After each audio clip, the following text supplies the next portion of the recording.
What is going on, you guys? Welcome back to the channel. Today we are here in the garage a little earlier than usual because today we're going to be yanking the engine out of the 88 Silver sedan. Now, if you guys aren't caught up with the build, we took it to the dyno a couple of weeks ago. Unfortunately, the engine got a little hurt and we believe the ring lands on the piston number 2 might be cracked. So the goal in today's video is to yank everything out of the engine bay and strip the K20A2 down to the bare block so we can get that all prepped and ready to return back to Geif so we can send that to the machine shop and get it ready for a new piston rod setup. I'm not going to be doing much talking at all. It's all the same stuff. You guys know what it is. My buddy Eric is here as well too. He's going to give me a hand to yank this entire setup out, and we're just going to get like right to work. A lot to do today, and before we move the car into the driveway, I did want to show you guys a package we just received today.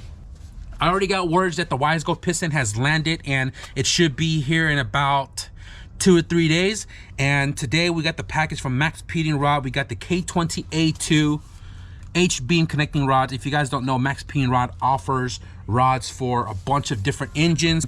And if you guys also remember, my all motor LS VTEC build also rocked Max Petting Rod H-beam rods, and it did great until it didn't. And when I said it didn't, it's because the car, the engine, ran on the track super hot, low on oil, so it spun a bearing. I want to show you guys these rods real quick, and I know a lot of people are going to hate on it, but I've done the research. I've done comparisons before with the B series rods, and I've read a lot of reviews of people saying that these are very close and comparable to another company's rods. So Max Petting Rod greeted us with a little Ziploc with the catalog, and I guess this is a spec sheet. We also have a sticker, and then right here we have the H-beam rods. Max Petting Rod also offers the I-beam rods, but I was told the H-beam is probably gonna be a little bit better for boost. I believe the I-beams are a little bit different design and also a little bit lighter. We have this little film right here on the rods, kind of protect it a little bit. And I believe these rods also come with like ARP rod bolts, which I know the B series did. Okay, it says ARP 2000s right there. You guys can't see it, but these are the Max Petting Rod for the K20A2 we're going to be rocking in this engine we're yanking out today, guys. If you guys are interested in this H-beam rods or any Max Petting Rod product, you guys can click the link in the description below and use the discount code too. It actually saves you guys 10% off your order, and it helps me out more than you guys know. So I'm excited for this rod and piston setup, guys. With that being said, let's move this car up to the driveway and get to work.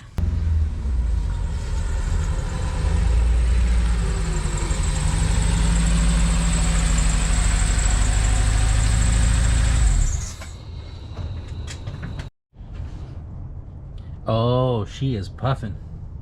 Look at that. As well as the catch can too. She's puffing. All right, let's get to work.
right, what surprise awaits in cylinder number 2?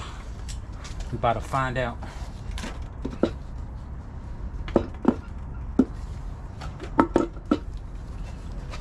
Oh, it smells nasty.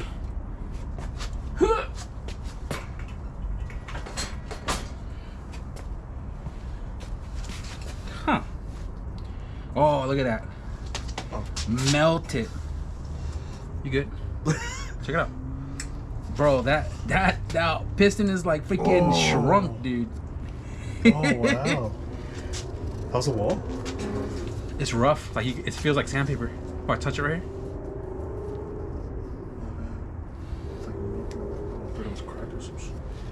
Yeah, that thing is melted, my boy. That's a melt. So you know what? I'm not saying it is or it might be, but this might be an injector problem. Guys, I don't know if you can see it, but that piston is definitely out of round right there. It definitely shrunk, melted in a way, and the cylinders are, it feels like sandpaper. It feels like sandpaper. I'm hoping that the 86.5 pistons that we got and the bore over should clear whatever's going on right there. I mean, I haven't rotated the crank to see how further down it goes, but our goal right now is to take off the transmission, the clutch, and everything attached to it to make the block a bare block. So I'm gonna go ahead and do that quick. All right, guys, the sun has definitely went down a couple hours ago. It is currently 6:56. It is 6:56. If you guys saw the early time lapse of when me and my buddy was tearing into the car, we started at 2:22 p.m. and it took us about an hour and a half to yank the engine out of the car. And then I did clean up all the tools and everything. I cleaned the floor because coolant and oil was freaking everywhere. And when I say oil, every line that was connected to the intake manifold, the manifold itself was filled with freaking oil. We looked into the cylinder head. Number 2 valves were literally sunk in oil. So had a lot of oil to clean. I really dislike when I have like oil patches on the floor. So I'm gonna scrub. I'm definitely gonna scrub this some more because it's making me a little antsy. But we clean the floor, clean the tools. We have everything stacked on the rack. I don't know if I've shown you guys that, but we got everything stacked on the rack to be a little more organized. And then we started tearing the block apart. So the block, my goal today was to get the piston, crank, everything out of the block, right? And have this as a bare. But unfortunately, I don't have my other engine stand here in the garage, and the other 2 engine stands are being occupied. And granted, I'm not trying to do heavy lifting.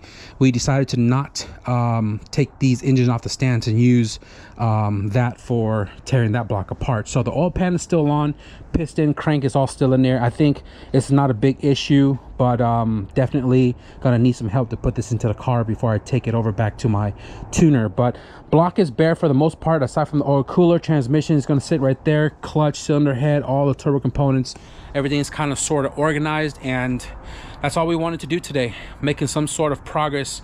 And big shout out to my homie Eric for coming through today to help me do this whole ordeal. We all had our rolls. He did the whole bottom, I did the whole top, and then we pulled the engine out and stripped the motor down. So from here, we're just gonna clean, prep, just do a bunch of stuff. I'm gonna do all this stuff off camera just to kind of get myself a little prepared. I might possibly be jumping over to this car. I know I've said it like a bajillion videos now that we're gonna be working on the JDM EF2, but you know, we didn't expect to, you know, go through this ordeal. So, you know, me being me, my order of operation is to make sure all my other cars are good before jumping onto the next one. So because this one got hurt, we got to at least address this first, and then in the meantime of waiting for this to come back, we're going to jump over to this car. So this thing, we're going to be stripping the engine bay down and get it all prepped for paint. I know it's a little cold, but at least start the preparation and find the right weather to do the engine bay paint job. But we'll talk more about that when we get into it. This video is just yanking everything out of the 88 Silver Sedan. It's kind of a sad sight to see, but you guys already know what it is. A minor setback for a major comeback. So hopefully soon the 88 Silver Sedan will be up and going again with a new motor, piston rod. I showed you guys a little bit of that in the beginning, and very stoked.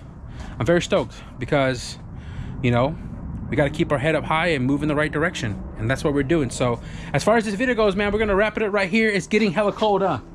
Yeah, he never really been out here this cold before, and I'm getting a little cold too. You guys normally see I have my little propane heater, but that thing has been empty for quite some time because it is a seasonal use thing. So I definitely gotta go fill up the propane heater to be able to, if I want to be out here further, but it's getting cold for us right now without the propane heater. So we're gonna wrap it up right here. And I hope you guys enjoyed this one. If you guys did, be sure to leave a thumbs up. And if you guys wanna stick around for the JDM EF2, be sure to hit the subscribe button. But with that being said, thank you guys for watching, and I'll see you guys in the next video. Peace. You want me to cue the outro? No, cue the outro.